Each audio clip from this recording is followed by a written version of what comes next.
Right, and I think I'll probably make this one the final pose. I've done. Put his batarang in hand. Got him in a pose where he's just about to throw it. And the reason I've used this pose is I just wanted to display one of the things that pissed me off with this figure when I first got it, and still does a little bit now. It doesn't fucking drive me mad, or I'm not going to go onto the Sideshow forum and start nitpicking about it, or filling 500 fucking column inches on Facebook saying what pisses me off, because obviously everybody knows how good the figure is, so I'd look like a fucking idiot doing that. I just tell you first, I've swapped out the mouthpiece. You can see he's got the like more surprised looking one. I've tilted his eyes to look into his left. I will say as well, the mouthpiece ain't got any looser over time. They're still perfect. The purse still works perfect. So bit of credit to Hot Toys. The suit is not deteriorating anywhere. I mean, I do look after them well, but I check them. It's not leaking anywhere. It's not cracking anywhere. Not even between the legs. And I do push the clasp right up. There's no marks. As you take the stand out, it might leave a slight indentation, but over time that indentation pushes back out anyway, so I've never had a problem with that. The only thing, and the reason I put it into this pose is, I always felt that the body were too loose to hold a rubber suit, and because obviously the rubber suit is springy and will push against you, his resistance, I just wish you'd be able to put his arms so that he would hold in that position, but this is what happens. See, I think that it would look a more natural pose if his arm were up there, because that is how he would throw it. But what happens, because of the rubber and because of the loose elbow, straight back to there. Which, like I say, if it just had a tighter elbow joint, I mean, I could probably take the suit off and customise that, put a drop of glue on to make it so it don't push away so, but I'm not going to start fucking about with it. I just wish that Hot Toys would have put it on a rock stiff fucking body, just so it didn't do that. And like I say, other than that, the figure, I still love it as much as when I first got it. The figure's only downfall really was the fact I got it on the same day as the Predator 1 figure, which I've been waiting for ages. But it is an awesome piece. I would have to be pretty skint to sell it, because it's never one that I ever really think of selling. Other figures around it have come and gone, but this one takes pride of place. So what I'm going to do now, I'm going to put a cut in, then you'll probably see me sat down by a computer, because what I'm going to do is I'm going to talk through a few other collectors' reviews on this piece, tell you what I like about them, tell you why I've picked them out. So as for the Batman, or seeing the Batman, that's the first sort of flashback review or revisit review, or whatever you want to call it. My thoughts on the figure over time. I hope you've enjoyed it. I hope you prefer it again, boys, back with the background. I think you do see it better. I did like using the black background because it was easy to put anywhere around the house, but obviously we ain't been in a cabinet, there is light on it, and it's the colour of the background, it's sort of, you only really see the figure. So yeah, like I said, I hope you've enjoyed this. I hope you're going to comment, I hope you're going to thumb it up, and yeah, like I said, stick with me. I'll clear this up, put everything back in the cabinet, and next time you see me, I'll be downstairs as if like magic. Right guys, as if like magic, I'm now downstairs in front of the computer, and like I said, what I wanted to do on these new revisited reviews, I'm going to shout out 4 or 5 of the other like reviews kind of things, similar to the one I put up originally. Just shout these guys out, just to I don't know, spread the word. There's some reviews out there. All I've basically done is put into the search the Hot Toys DX02 Batman, just had a little troll through and just picked up a few that took my eye. Now the reason I'm doing this, just to explain, is I used to subscribe to Articulation Times, and every week I'd watch it, and it'd be like, hey, I'm John Harry and Toy Tuber to watch this week, and every time it went Clip King I thought, you fucking bastard, hey John Harry, fuck off. So it just pissed me off when it never got a mention. So I want to mention these guys, and I'm going to do it 4 at a time, just to give them a little buzz. And like I said, then everybody knows I do still sit, I do still watch these reviews myself. So I've been trolling through. As you can see, I've still got it on at minute actually. Oops, bit of hand there for you boys, bit of hand. But I have wrote down some that when I think of the DX02 I do think of. So one that always pops into my mind because it's quite fresh and because it's a guy I know, I'm going to shout him out. It's Wayne's butler, Curtis. Respect, brother. How are you?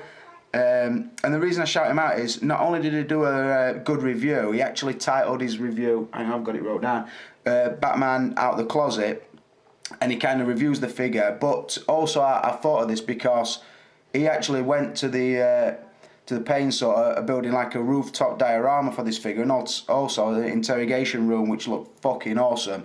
So it sticks in my mind when I think of this figure. I do think of Curtis. So yeah, get on Wayne's Butler's page, have a look at his review and his work with the Batman, and you'll see why I remembered it. The next one I'm going to say is the Drax Toys one. I do remember it from when it first come out. This Drax Toys, another guy I actually spoke to on blog and on Skype. He's a good guy, Australian brother. Now the reason this one sticks out is because, firstly, don't want to be an egomaniac, which you all know I am. He reviews very similar to I do. He scores up on very similar categories than I do. But he's well spoken, he's well set up, he uses good equipment. But the standout thing with his is towards the back of the review, he always shows it in a display, and he has the printable backgrounds, which look fucking awesome. So they always stick in Clipper King's mind. So yeah, that's why I shouted out that one.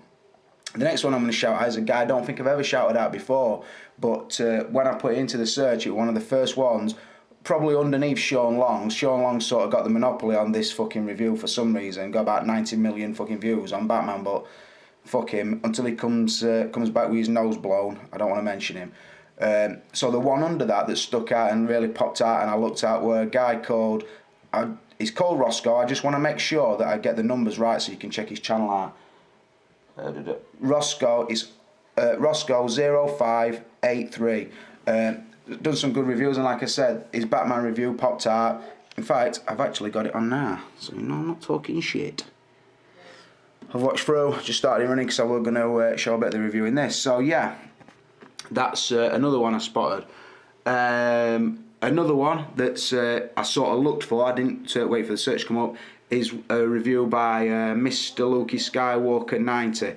Now this is another friend of mine, a guy called Luke. He lives in Birmingham, so he's a UK collector, and I'm shouting him out on this one basically because it was the first review he did, because this was the first figure he got. He paid an arm and a leg for it, and I remember he first reviewed it, and it were like a really dark review, and sort of shot it, sort of pointed his camera and filmed, I think, the glass cabinet, if I remember rightly, so he got a bit of reflection. But what he actually did is realised his mistake and went back and filmed it again. So, like I said, a new collector, and I do think when it's when you're trying to get into the community, it is nice to have people shout you out. So go and have a look at Mr. Luke Skywalker 90's review on that, and you'll see what I mean with the sort of corrected himself and reviewed it again. So respect to Luke for that.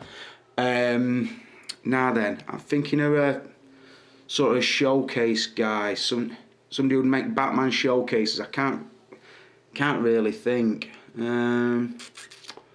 don't know to associate the Batman figures with. Someone everybody might know. There's a little collector. I'm not sure if you'll know him by name, but search him if you don't. It's called Dean Knight 333.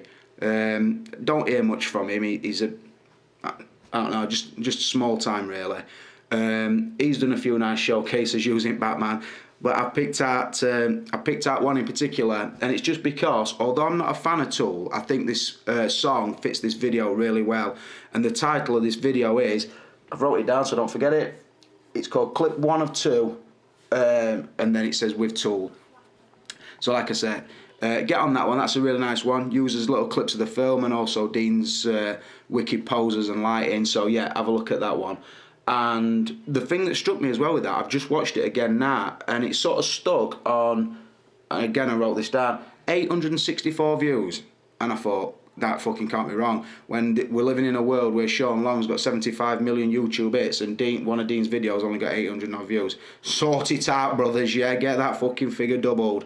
If you're watching this review, have a look at all those I've shouted out. But so that's it, that's the 5 reviews I've shouted out on this figure. I hope you like this this new method I'm using, these flashbacks. I'm going to do the DX01 Joker next, because I sort of wanted to do the Batman and Joker before the new Batman and Joker comes out, so that's why I've chose these. And then following that, I sort of wanted to go for the Terminator 2, but other than that, if you've got any suggestions or any you want to see me do, sooner rather than later. Let me know. I'm try to be a man at people and go along with what people want. Like I said, hope you've liked it. That's it. Might have run into 2 parts, might have run into 3 parts. I'll know when I cut it together. But hope you watch it, hope you comment, and hope you like it. And this is a Clipper King, and I'm out of here, brothers.